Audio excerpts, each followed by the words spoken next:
The Vibrant Life.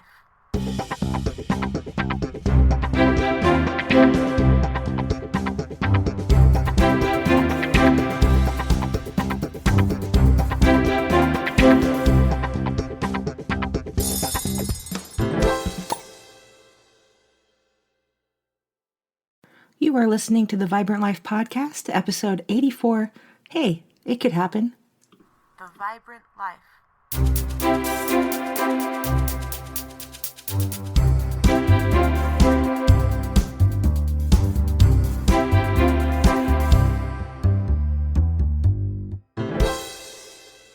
Hey you, welcome to the Vibrant Life Podcast, where we explore the intersection of faith, personal development, and the enchantment that unfolds when we dare to dream.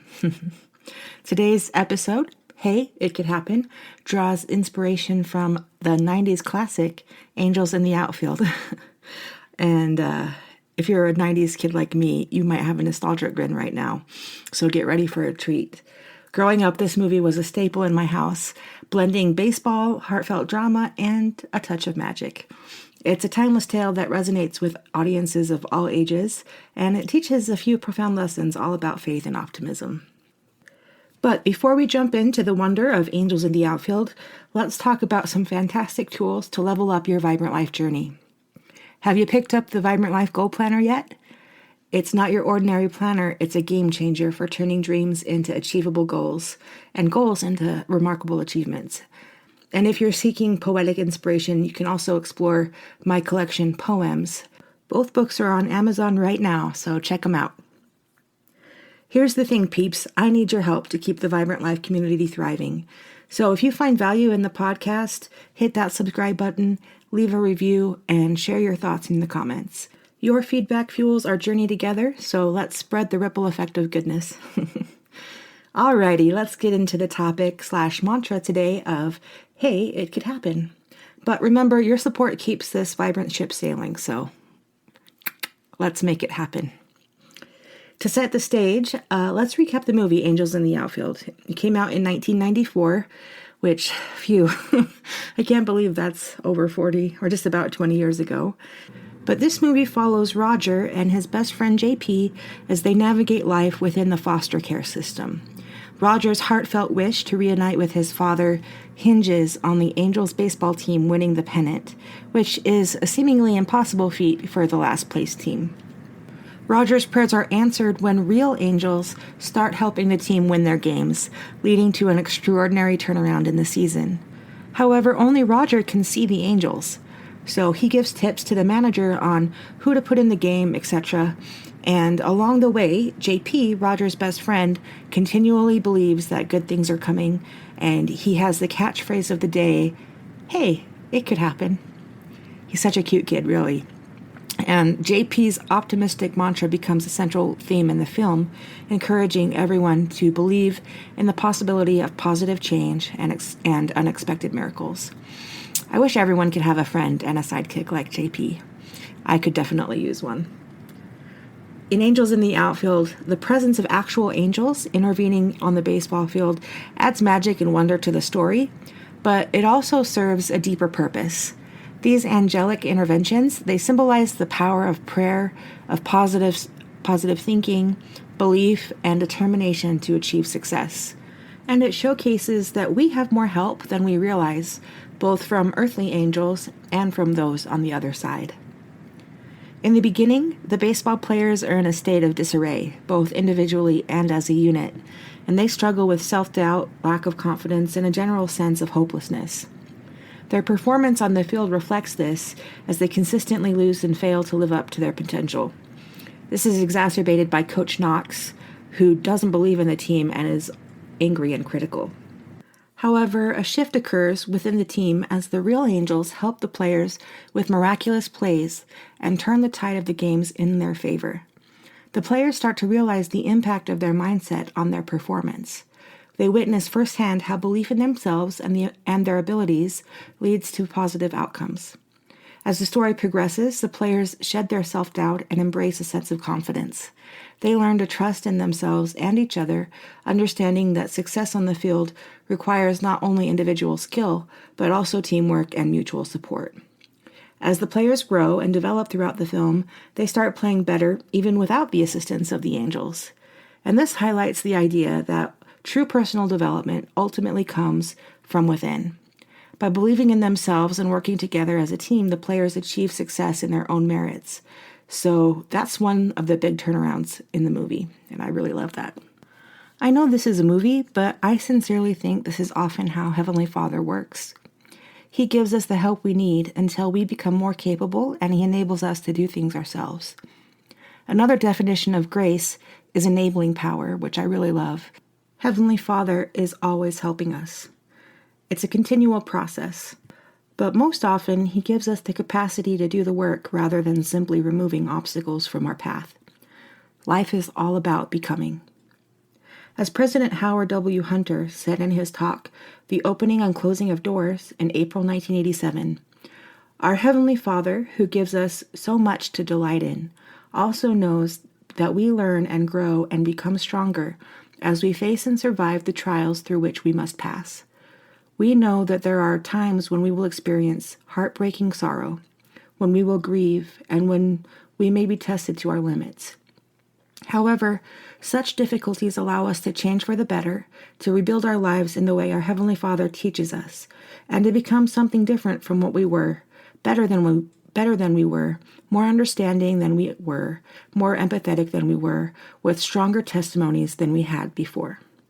I've got a soft spot for JP because he's the ultimate friend. Instead of getting jealous or bitter watching Roger's life unfold, he cheers him on. And let's talk about JP's backstory.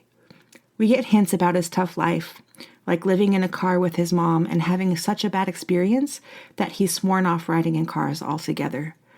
Plus, he's dealing with the loss of his dad.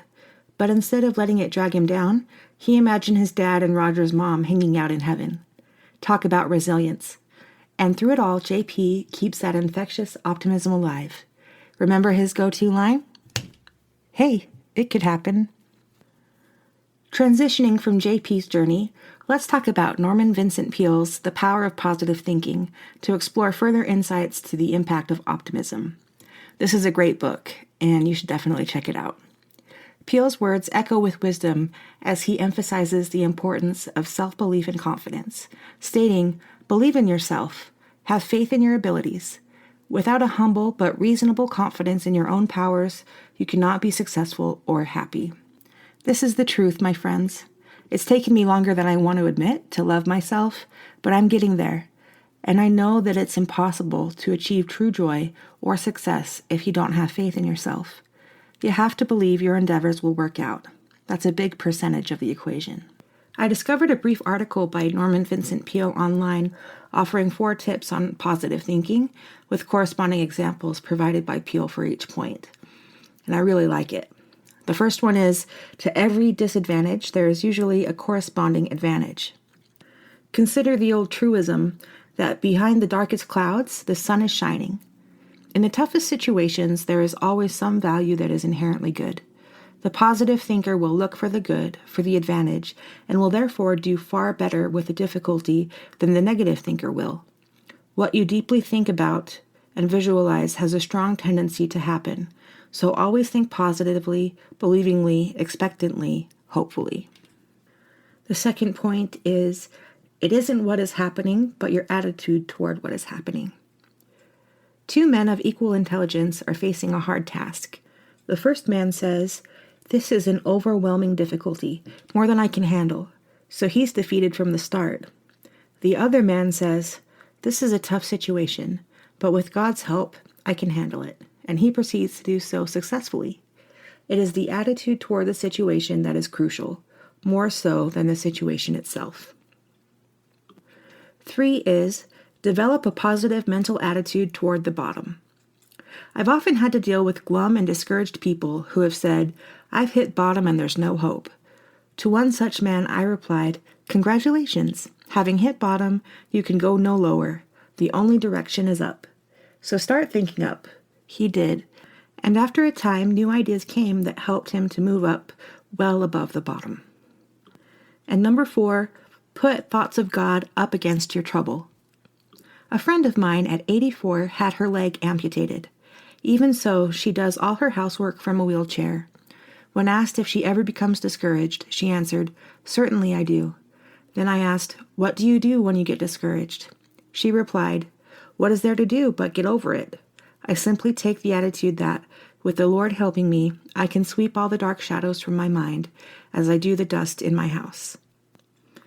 That's the end of the words from Peel, and I love them so much. The picture of life you enjoy is determined by how you frame it. And when you expect good things to happen, they do. And this leads to the final thoughts I have today. I want to mention neuroplasticity. And it's a little sciencey, but it's really cool. It's a concept that celebrates the boundless potential of our brains to adapt and evolve in response to our thoughts and experiences.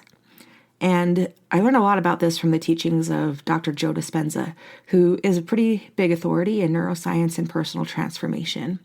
Some people kind of think it's woo-woo or whatever, but it's really cool if you look into it. In his book, Breaking the Habit of Being Yourself, he says, "Your thoughts and feelings come from your past memories. If you feel and think a certain way, you begin to create an attitude. An attitude is a cycle of short-term thoughts and feelings experienced over and over again." Dr. Dispenza unravels the intricate mechanisms by which our thoughts sculpt our brain chemistry, thereby shaping our behavior and outcomes. Dr. Joe Dispenza's insights into neuroplasticity offer a compelling illustration of how our mental landscape influences our reality. Consider the example of someone aiming to overcome anxiety. Through consistent practice of mindfulness and positive affirmations, they gradually rewire their neural pathways, fostering a more optimistic outlook. As they persist in this mental reprogramming, their brain begins to produce fewer stress hormones and more feel-good neurotransmitters like serotonin. Over time, this shift in brain chemistry manifests in tangible changes. They may find themselves calmer in stressful situations, more resilient in the face of setbacks, and overall happier in their daily lives. And the big takeaway, I think, from this is that transformation isn't merely psychological. It's a deeply rooted thing in the physical structure of the brain. Neuroplasticity allows for the creation of new neural connections and the pruning of old ones, essentially remodeling the brain's architecture based on our mental habits and experiences. So, by consciously cultivating thoughts of positivity and possibility, we sculpt our brains to support a more fulfilling and joyful existence and experience. In essence, the concept of neuroplasticity underscores the incredible power that we wield over our own lives. By harnessing the synergy between our thoughts, emotions, and brain chemistry, we can actively shape our reality and cultivate a life filled with abundance, resilience, and fulfillment. It's really cool, and we have more power than we think we do. Wrapping up, it's clear that our mindset plays a pivotal role in shaping our reality. And whether we're talking about Roger and JP and Angels in the Outfield, or Norman Vincent Peale or Joe Dispenza, we've uncovered significant insights into faith, belief, and resilience. And just like the characters in the movie, we're all faced with challenges and obstacles in life. But as we embrace a mindset of optimism and possibility, we open ourselves up to a world of miracles and unexpected blessings. Whether it's finding the silver lining in adversity, maintaining a positive attitude in the face of difficulty, or actively reshaping our brain through neuroplasticity, we have the power to create the vibrant life we desire. Let's remember the wisdom shared today, that belief in ourselves, coupled with the support both of earthly and heavenly allies, can lead us to extraordinary heights. Thanks for joining me today, peeps. Remember to subscribe and leave a review and share the Vibrant Life podcast with your loved ones. And always remember, hey, it could happen. Until next time, stay hopeful and keep dreaming and live the vibrant life.